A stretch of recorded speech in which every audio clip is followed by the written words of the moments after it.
என்ன வேணாலும் சொல்லுங்க சார், எழுத மட்டும் வர மாட்டேங்குது. இதுக்கு பேர் என்னன்னா டைகிராஃபியா. இது வந்து குழந்தைகளுக்கு இருந்ததுன்னா நீங்கள் உடனடியாக கன்சல்டேஷன் எடுத்துக்கணும். அது மாத்திரக்கு வந்து 3 மாதத்துக்கு அவங்களுடைய கோஆப்ரேஷன் போது சுமார் டைகிராஃபியான்னு சொல்லுவோம். சிலருக்கு வந்து மனசுக்குள்ள எல்லாமே இருக்கும், இப்படி சொல்லவே முடியாது. புரிஞ்சுங்களா?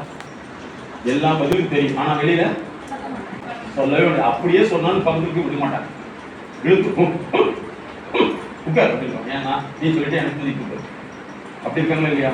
அது டைகிராஃபியான்னு சொல்லுவோம். நிறைய குழந்தைகள் வந்து ஸ்கூலில் வந்து சொல்ல மாட்டேங்குது, எழுத மாட்டேங்குதுன்னா, ஹோம்ஒர்க் பண்ண மாட்டீங்கன்னா நீங்கள் இந்த ரைட்டிங் தெரப்பின்னு ஒன்று எடுத்துக்கணும். எங்கள் நிறுவனத்தில் வந்து 307 கன்சல்டன்சி இருக்குது.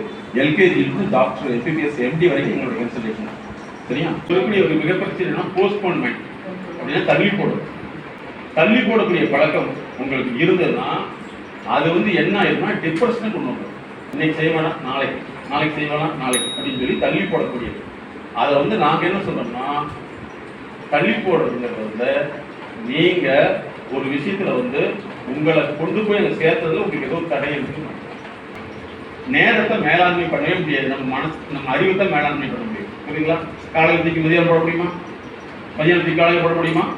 ஆனால் நம்ம அறிவை வச்சு பயன்படுத்திக்கலாம். அதனால இனிமையா யாராவது உங்களை தப்பா நினைக்கிறாங்க, நீங்க தப்பா நினைக்காதீங்க.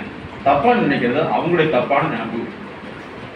அந்த நினைப்பு நீங்க காரணம் அல்லவே இல்லை. நீங்க மனிதனுமே வந்து தன்னை முன்னேற்றிக்க முடியலன்னா அதுதான் நோயா மாறும். அந்த சரியான நட்பு வட்டத்தில் வந்து தேவையில்லாத டிஸ்கஸ் பண்ணக்கூடாது. டாக்டர்கிட்ட சொல்ல வேண்டியது டாக்டர் சொல்லணும். அவங்ககிட்ட போய் சொன்னீங்க என்ன ஆகும்? பிரச்சனையா மாதிரி குடும்ப பிரச்சனைகளை இந்த ஷேர் பண்ணணும்னு சொல்றாங்க பார்த்தீங்களா? அங்கே மட்டும் செஞ்சிடாது. ஏன்னா நாங்கள் டெய்லி வந்து ஒரு 10 கேஸ் பார்க்குறோம். சில வீட்டில் வந்து குடும்ப பிரச்சனைகள் இருக்கும், ஹஸ்பண்ட் ஒய்ஃப் ப்ராப்ளம் இருக்கும்.